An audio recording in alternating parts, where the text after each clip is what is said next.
welcome to this tactical analysis of the Fulham versus Liverpool game. We're going to have a look at how Fulham counter-attacked as well as also Liverpool before and after the substitutions. So with that, let's get right into it. Initially, Liverpool built up in a 2-3 or a 2-4 shape, with Thiago being the centre midfielder expected to drop and help out more. This was against a Fulham 4-4-2 or a 4-2-3-1 press, which made Liverpool's deep build-up very difficult. Andreas Pereira man-marked or tracked Fabinho in that central space, whilst the other centre midfielders like Reed and Balidia and the wide midfielders tracked in the space behind them, making it difficult to pass into the likes of Thiago or Henderson. And then the fullbacks as well tracked the wide midfielders for Liverpool, so Salah or Diaz dropping the same intensity they kept during Liverpool throw-ins in Liverpool's defensive third too. As Liverpool played towards their fullbacks, the 4-4-2 or 4-1-3-2 shape of Fulham's pressed towards the touchline, forcing Liverpool's wing play to be very, very accurate. To better manage the Fulham press, Liverpool made a number of adjustments. One being having the Liverpool fullbacks exploit the space beyond the Liverpool wide midfielders when they dropped. So for example, as Diaz drops, he'll pull Tete with him, and that will create space for Robertson to make a run beyond him. And secondly, Fabinho could disrupt the Fulham press by pulling out into a wide space and allowing Henderson or Thiago to drop into the space he's vacated and allow a more easier progression up the pitch through their other centre midfielders. Once Liverpool were higher up the pitch, they moved into more of like a 2-1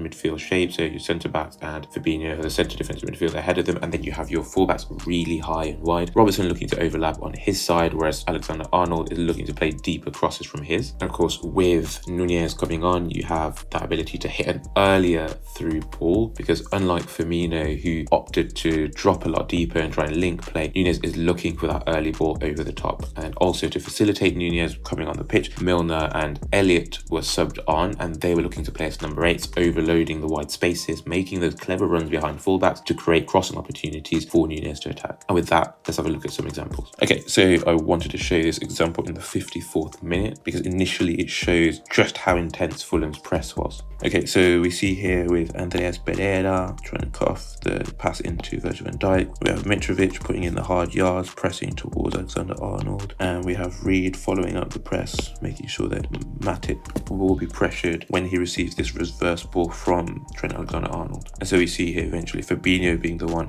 tasked with trying to set up Alexander-Arnold to clear it after Reed followed up really quickly once Matip got the reverse ball from Trent. This pressing intensity just made life for Liverpool very difficult. Of course, Fulham probably helped by adrenaline. This is the first day of the season, and this eventually kind of dropped off as the game more on and allowed Liverpool to create a period of attacking intensity. But regardless, Fulham's pressing was immense. After being fouled in the corner, Liverpool play a quick free kick and look to try and get the ball out towards Robertson. Another great example of that 4-1-3-2 press from Fulham, looking to press towards the touchline. But then this is what we were talking about, where they've circulated the ball from Robertson all the way back towards Matip, dragging Fulham across towards the left-hand side. And then Fabinho has moved more towards this right-hand side of Liverpool, and that drags away Andreas Pereira, creating space for Henderson to be able to drop and be able to allow Liverpool to progress just that bit higher up the pitch instead. Again, this is helped out by the fact that also your two fullbacks have pushed quite high as well. That forces the wide midfielders for Fulham to drop as well,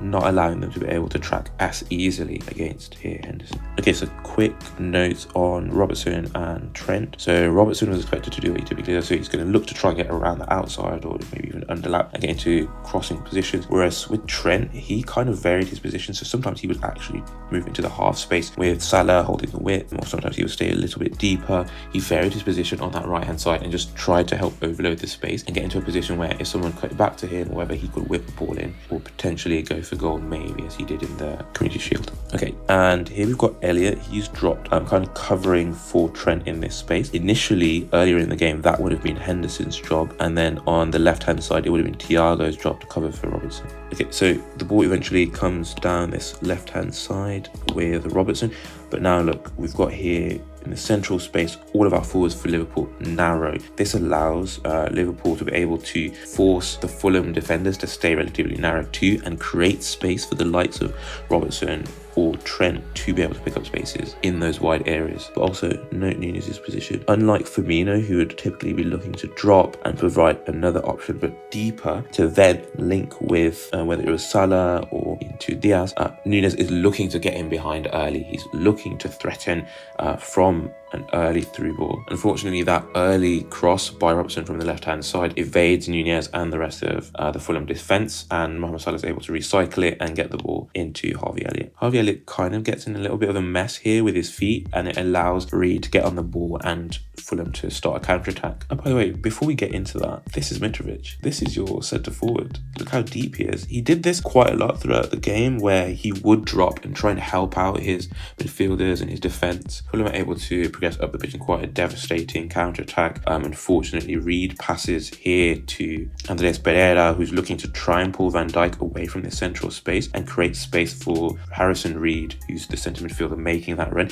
Throughout the game, Harrison Reed was playing like as a number 8. Whilst mentioning Reed here, I think it's good to also mention how Pereira played kind of a number 8 role on that left-hand side, which allowed Bobby Reed during Fulham's counter-attacks to be able to pull into a more centre-forward position and contest crosses with Mitrovic centrally. So on the left-hand side, you have Pereira and the fullback trying to get across, and then from the right-hand side, you'd have Cabano, Reed, and Tete, the right-back, looking to try and get across from the right-hand side. Unfortunately, this play doesn't work out and Liverpool are able to regain possession. With that, let's move on to this play in the 68th minute. Okay, so we have that same 4-2-3-1 from Fulham, and we've got a back 2 with Henderson sitting ahead of them for Liverpool. But now you have the 2 number 8s being Milner and Harvey Elliott, and they're looking to make those runs into the wide spaces and create crossing opportunities. They're happy for both of them to float to the same side, so as we can see them doing in this scenario. Again, as in the earlier scenario, we've got Robertson, the fullback, holding the width, whilst Diaz was playing a more central position and has dropped to try and create a little bit of space here to link up with Robertson. And then we've got Trent looking to come more narrow on this right-hand side. Liverpool are forced to circulate the ball back and then towards the right-hand side. A quick note on Reed's position here. He would look to push out and be the more aggressive of the 2 centre midfielders of himself and Balinha. Balinha's going to stay behind and try to screen the back 4 centrally, whereas Reed would happily come out and try and help his wide midfielder and fullback, put pressure in that wide space. Liverpool circulate the ball into Matip, who love to make these runs this game, with the fullbacks of Liverpool as high as they are, such as here with Trent, and the effect that has on the wide midfielders for Fulham, pulling them deeper. It created space for the likes of Matip to push up, because Andres Pereira is marking Fabinho or Henderson, and Mitrovic isn't the most mobile, so Matip can just make a run into that right-hand side space and play these clever balls as he did here into Harvey Elliott. Unfortunately for Fulham here, Balinha is easily beaten by this clever Matip pass, and he's pushed out here relatively early before his centre midfield partner Reed has got into more central space to cover for him. Again, this is your centre forward helping defend. The pressure from the numbers